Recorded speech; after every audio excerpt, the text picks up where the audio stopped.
Giant dog meets tiny baby. What happens next will melt your heart. Hey, beautiful souls. Your support absolutely lights up my world.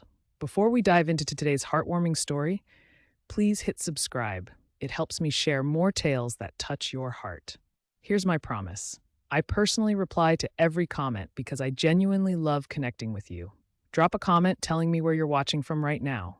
I can't wait to meet you. Ready for this extraordinary journey together? The weight of the leash cut into Emily's palm as she stepped from the car, her knuckles white against the leather. Beside her, the St. Bernard's massive frame cast a shadow across the driveway, each footfall a thunderous announcement of his presence. The late afternoon sun caught the copper highlights in his dark coat, making him appear even more imposing against their modest suburban home. Daniel emerged from the passenger side, their 9-month-old son Noah cradled against his chest. The baby's downy head barely reached his father's shoulder, a stark reminder of just how fragile their world had become. Emily's stomach churned as she watched her husband's eyes dart between their child and the 160-pound beast now sniffing the edge of their lawn. "You still think this is a mistake?" Emily's voice carried the tremor she'd been fighting all morning. She adjusted Noah's diaper bag, the familiar weight suddenly feeling heavier. Bringing home a dog this size with Noah still so little? Daniel's jaw tightened, the muscle there jumping as it always did when he felt cornered. "You saw the reports. 2 houses broken into this month, and the police still don't know who's behind it. Everyone in the neighborhood's on edge." His free hand found the dog's head, fingers disappearing into the thick fur. "We need protection, and no alarm system is going to comfort me the way this guy can." The St. Bernard's dark eyes swept the yard with an intelligence that was both reassuring and unnerving. There was something ancient in that gaze, something that spoke of loyalty bred into bone and sinew across centuries. Inside, the house felt different, smaller. The dog's presence seemed to absorb the very air, leaving Emily feeling as though she were holding her breath. She settled Noah on his playmat in the living room, watching as he immediately reached for his favorite blocks, his world still wonderfully uncomplicated by the fears that kept his parents awake at night. The stories had been creeping through the neighborhood like poison in the water supply. Mrs. Hanley's trembling account of the shadow at her bedroom window. The Johnsons swearing they'd seen a figure testing door handles in the pre-dawn darkness. Each telling had added another layer to the fear that now lived in Emily's chest, a cold weight that made every creaking floorboard sound like an intruder's footstep. Scent, cataloging every detail of the small person he'd apparently decided to guard. The size difference was staggering. Noah, who had only recently mastered sitting upright, faced a dog whose head alone dwarfed the baby's entire torso. Emily's throat constricted. "Daniel," she whispered, tugging at his sleeve. "What if he snaps? What if Noah pulls his ear or startles him?" Daniel's expression softened, though his voice remained steady. "Then we'll teach both of them. Dogs like this. They're protectors by nature. But you're right. We'll take it slow." That night, Emily stood in Noah's nursery long after he'd fallen asleep, her fingers gripping the crib rail until her knuckles ached. Through the window, every shadow seemed to hold potential threat. She imagined dark figures moving through their yard, imagined Noah crying while she and Daniel fumbled to protect him. Her chest tightened until each breath felt like a struggle. Maybe Daniel was right. Maybe this dog wasn't just an animal. Maybe he was their answer to the fear that had been slowly strangling their peace of mind. Morning brought golden sunlight streaming through the kitchen windows, painting everything in warm honey tones. Emily carried Noah outside, his tiny body warm and solid against her chest. She set him down on the soft grass, watching as his toes curled against the cool morning dew. His babbled commentary on the dandelions swaying in the gentle breeze made her smile despite the knot of anxiety in her stomach. Daniel emerged with the St. Bernard, the leash taut in his grip. The contrast between baby and beast was even more pronounced in the natural light. Noah's porcelain skin and wispy hair against the dog's dark, imposing bulk. Then Noah did something that stopped time. He leaned forward, his face lighting up with the pure joy that only babies possess, and extended his small hands toward the giant creature. His fingers wiggled eagerly, an invitation issued with complete trust and zero fear. The St. Bernard froze. Every muscle in his massive frame went rigid, his ears pricked forward, his dark eyes locked on the baby with laser intensity. Emily's breath caught in her throat. "Daniel, hold him back." The world condensed to this single moment. The baby's outstretched hands, the dog's lowered head, the space between them crackling with possibility.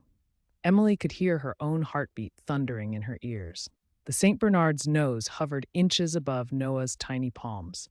His nostrils flared as he drew in the baby's scent, and then, with a gentleness that defied his size, he pressed his muzzle into those waiting hands. Noah squealed with delight, his fingers immediately tangling in the thick fur around the dog's face. Instead of pulling away, the St. Bernard let out a low, rumbling sigh that seemed to come from his very soul. He leaned closer, his entire posture shifting from alertness to something that looked remarkably like devotion. Emily's hand flew to her mouth. Oh my God. Noah patted the dog with the uncoordinated enthusiasm that only a baby could muster, his small fists grabbing handfuls of fur. The St. Bernard remained perfectly still, his eyes never leaving the child's face.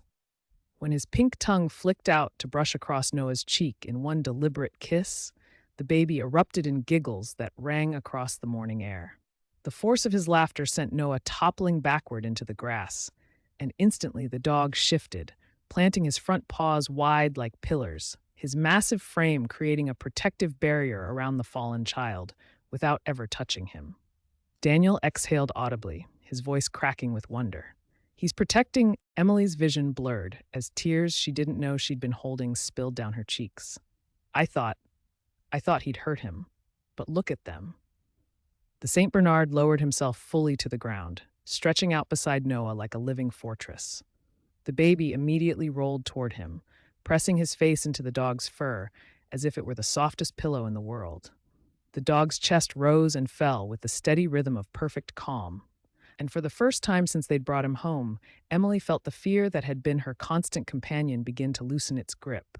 She sank to her knees in the grass, reaching out to stroke the dog's broad back. "You really are what we needed, aren't you?" she whispered. The days that followed revealed the depth of the bond forming between child and guardian. Wherever Noah went, the St. Bernard followed, his massive shadow a constant presence. When Noah crawled toward the kitchen, curious about the sounds of meal preparation, the dog padded silently behind. At night, when the baby's cries pierced the darkness, they would find the St. Bernard already alert beside the crib, waiting for them to arrive. One afternoon, an unexpected knock at the door triggered a bark so deep and powerful it seemed to shake the house's foundation. But the moment Noah toddled into the room, drawn by the commotion, the fierce bark melted into a gentle whine, the dog's entire focus shifting to the small person who had claimed his heart. The neighbors began to take notice. "That's a guard dog if I ever saw one," remarked Mr. Peterson from next door, watching the massive animal sit sentinel at their fence line. "Nobody's going to try breaking into your house now." But Emily knew he was more than just protection. One evening, she discovered Noah asleep on the living room rug, curled against the St. Bernard's warm belly like a small bird nestled against a mountain. The dog's great head rested over the boy's legs, his eyes half closed but still alert, still watching. In that quiet moment, the intruder's stories and the fear that had poisoned their peace seemed like distant memories. Daniel knelt beside her, his voice hushed with wonder. "I wanted protection. I didn't expect this." Emily leaned into her husband's warmth, her eyes fixed on the impossible sight of their son and their guardian breathing in perfect synchronization. "Neither did I. He's not just keeping Noah safe, he's teaching him about love, about patience, about how to trust." They remained there in the gathering dusk, watching two beings so different in size and species, yet bound by something that transcended understanding. The St. Bernard had entered their home as a solution to fear, a living alarm system to keep danger at bay. Instead, he had become something infinitely more precious.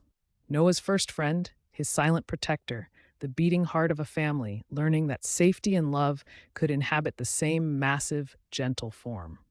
From that day forward, the house never felt vulnerable again.